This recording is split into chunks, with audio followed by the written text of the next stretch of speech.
Welcome to another arts exploration. In today's exploration, Household Music, we will explore the sounds inherent in objects around your house through freedom of movement. We'll explore the different sounds and rhythms different objects make, and we'll allow room for significance in certain objects. Begin by looking around your home and just thinking about what objects will make music, what sounds they might make. And maybe you think a metal watering can will make a nice ringing sound, or the rim of a glass, or the leg of a table. It really could be anything. Imagine what you think various objects will sound like, and take a moment to really imagine it and think, what will this sound like? Choose one particular object and take your hand, your fingers, or any mallet-like object, it could be anything, and gently tap against the object. Does it sound like what you thought it would sound like? Does it sound vastly different? Are there some similarities? What does it sound like? As we continue this exploration, you can either continue using whatever you were initially using as a mallet, whether it was your fingers or, I don't know, whatever it was, or you can choose something. I like to use a paper towel roll without the paper towels on it because the cardboard can get a nice sound out of many objects, but it won't hurt anything when you tap against it.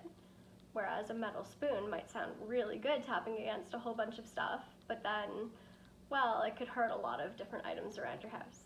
Now take whatever you chose to be your mallet-like object and begin walking around your home or a particular room and tapping on things.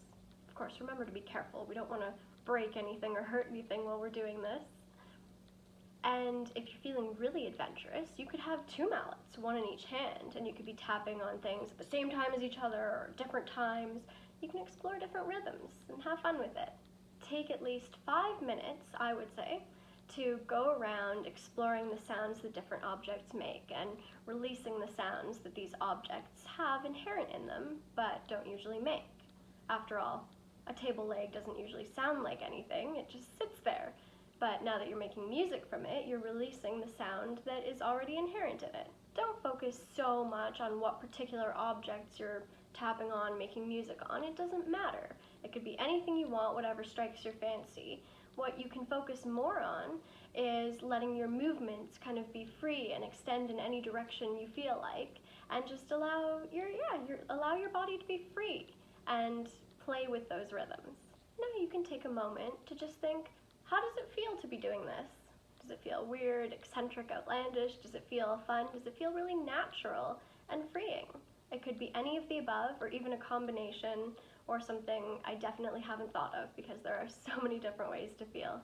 As you continue making music, notice which sounds actually sound better to you. Instead of focusing now on your movement so much, you can actually focus in on what you think of the sounds that you're making. And do you feel like making faster rhythms on some objects and slower taps on others?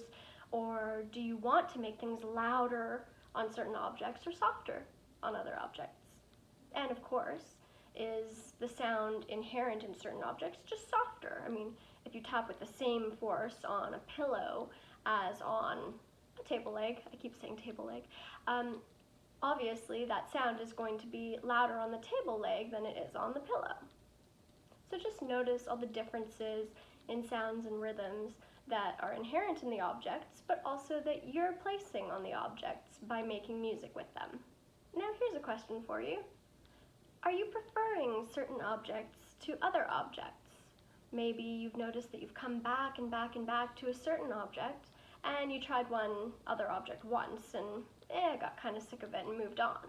So just notice which objects you seem to have preferred during this whole household music making.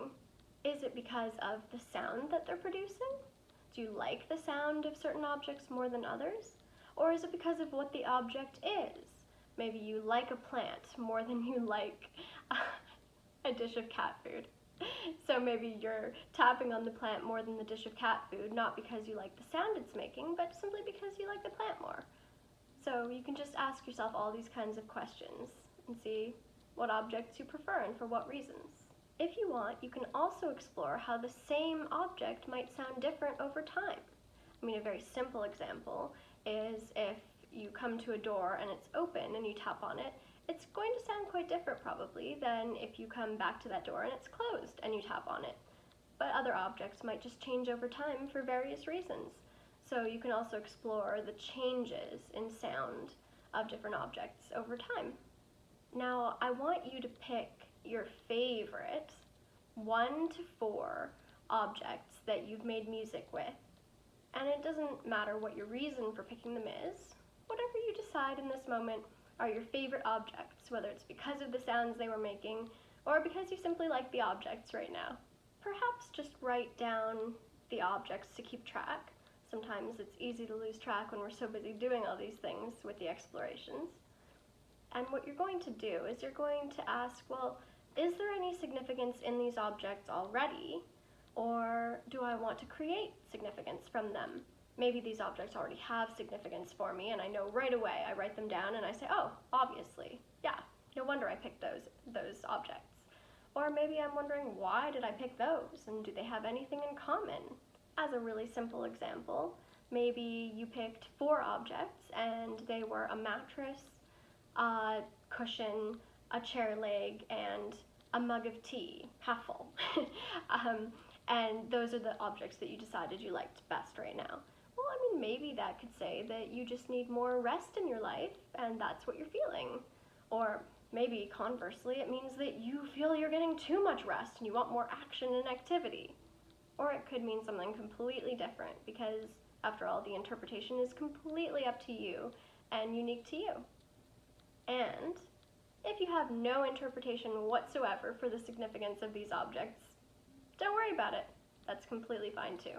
You have now completed this arts exploration. You don't have to think or do anything else. The very fact that you've completed it is enough. Thank you for exploring with me.